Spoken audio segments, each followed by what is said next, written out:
Hi everyone, I'm Dr.Animaction, and welcome to part 4 of my series covering the year-by-year evolution of US cartoons, the animated 80s. On a side note, I'd like to encourage you all to check me out on Instagram too, where I've started a series called Toon of the Week. Each week I'll be focusing on a particular show and providing some in-depth info about it over the course of several posts. And lastly, if you love 80s cartoons, make sure to like and subscribe. Now let's get on with it, shall we? A quick recap of what observations I made about 1982. Pac-Man. That was about it. Pac-Man came out and opened animation up to be a secondary medium for video games. The rest of the year got a really big meh. Guess that makes this section really easy. This series so far has kind of been like riding a roller coaster. 1980 was that first lurching jolt as the cars start to move. Not too exciting, but good enough to get the adrenaline going. 1981 was that quick run out of the gatehouse where you get that little taste of speed, but things haven't quite gotten too wild yet. 1982, well, that's the climb up the first hill. It's the lame part of the ride where you just listen to the chain clinking and anticipate the next step. Well, it's time to get to that next step, the first big drop on this thrill ride. It's time to look at 1983. So as I've been doing, let's start this year by seeing what was still holding on from the previous ones. First of all, there were still a few shows from 1980 or earlier that were on the air this year.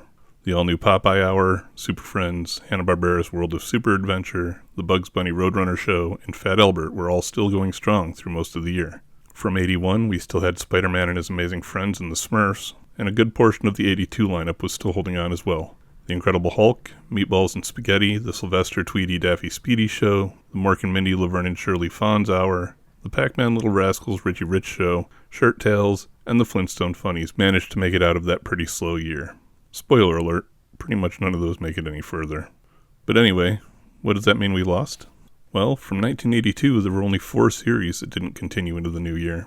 The Gary Coleman Show, Gilligan's Planet, Pandemonium, and the Scooby and Scrappy-Doo Puppy Hour all got cut before the calendar flipped. No real losses there, as none of those shows were that great to begin with, and Scooby would be back in a better form this year. But it's worth noting that they got the chop anyway.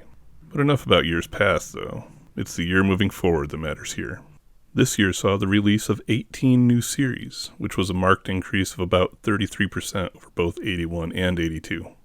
The lineup of new shows premiering during 1982 included The Biscuits, The Dukes, the new Scooby and Scrappy-Doo Show, the Monchi-Cheese Little Rascals Richie Rich Show, Saturday Supercade, Brain Games, The Charlie Brown and Snoopy Show, The Littles, Alvin and the Chipmunks, Donald Duck Presents, Good Morning Mickey, Rubik the Amazing Cube, and Inspector Gadget. Most significantly for this channel, though, it also saw the first releases of Mr. T, Dungeons & Dragons, Thunderbirds 2086, and both G.I. Joe and He-Man and the Masters of the Universe. Talk about a heavy-hitting year. The first appearances of 3 icons of the 80s with Inspector Gadget, He-Man, and the modern version of G.I. Joe, the most recognizable versions of an older property in Alvin and the Chipmunks, and several changes in format and production. So let's talk about those for a minute. So one thing you'll probably notice is that Richie Rich remains the last holdout for that multi-bill format, with him and the Little Rascals getting a new partner in the form of the Monchi-Cheese and holding on for another year. The rest are gone though, and pretty much every show from here forward will be standing on its own. You may also notice that the minis format is all but gone as well, with only Saturday Supercade here to keep it going. For a show like that I can understand it, as most of the concepts of the games it covered wouldn't really be ideal for sustaining their own series, not yet at least.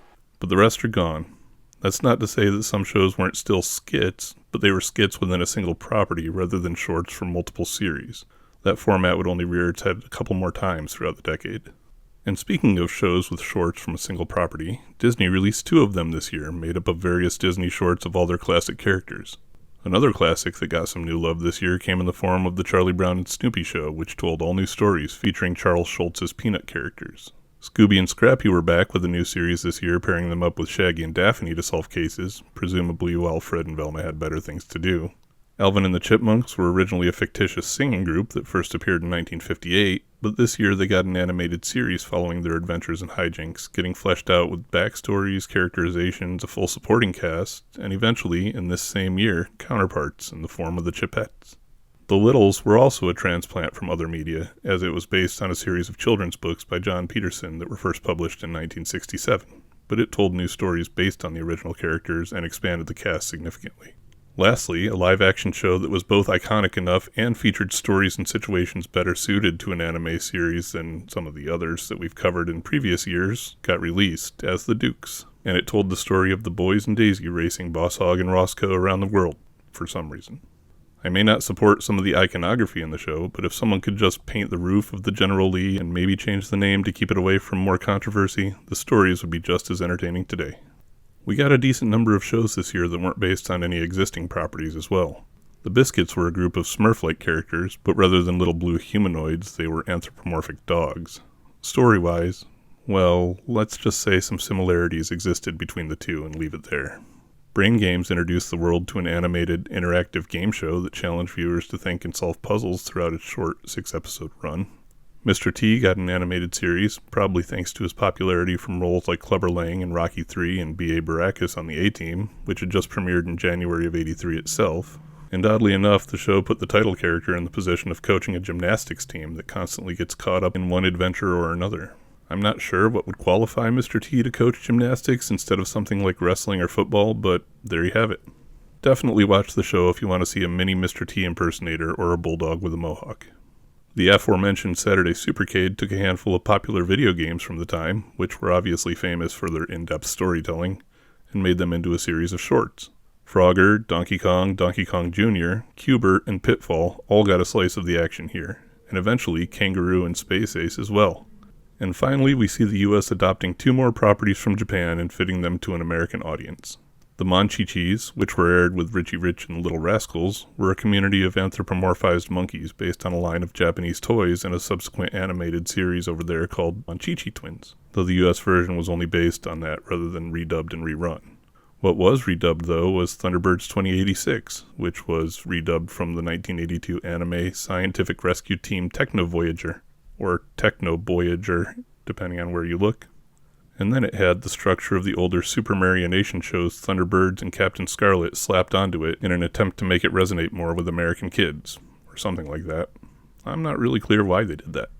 I guess it was kind of a tribute show to Thunderbirds in the first place, but I don't know.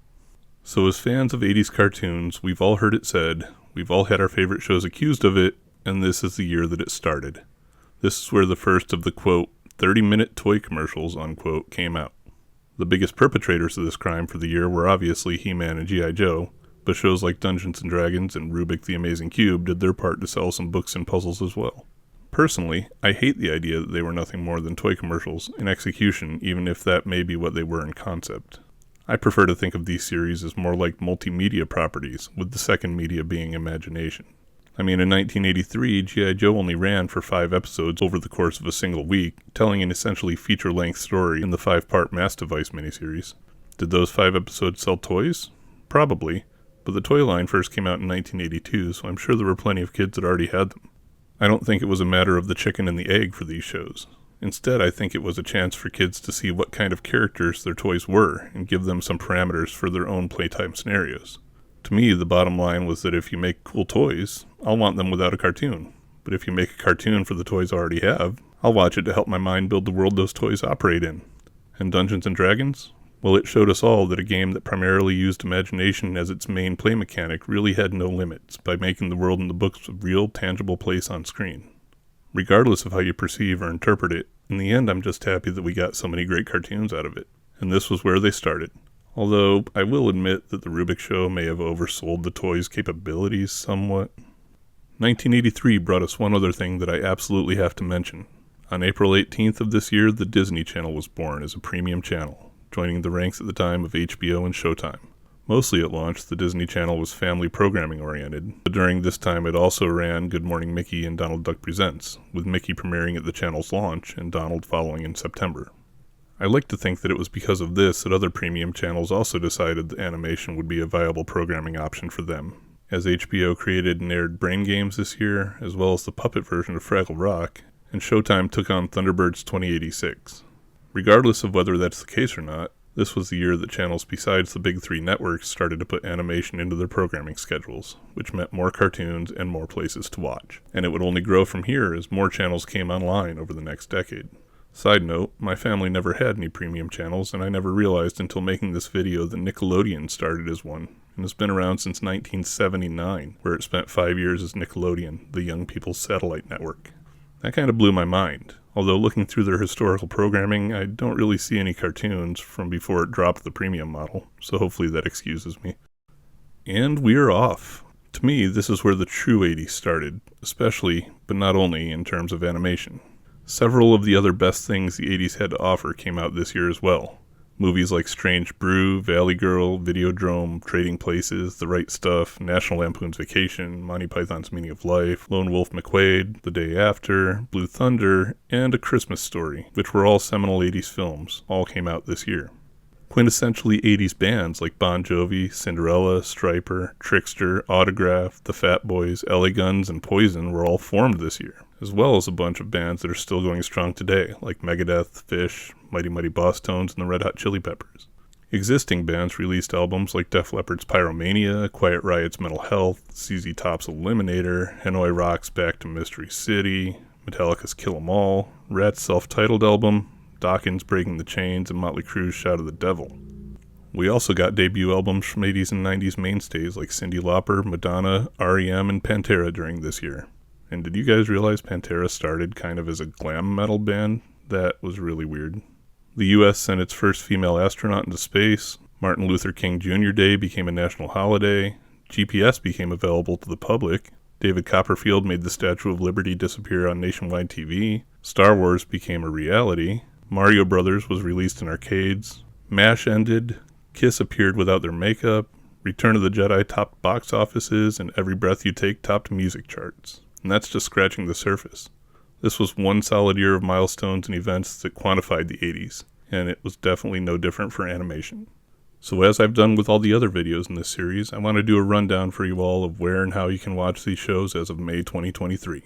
We'll start with the bad news and go through the shows that have never really gotten a release. Rubik the Amazing Cube, Thunderbirds 2086, Brain Games, and all of Saturday Supercade other than Qbert have never had anything other than maybe a couple of episodes released on VHS way back in the day.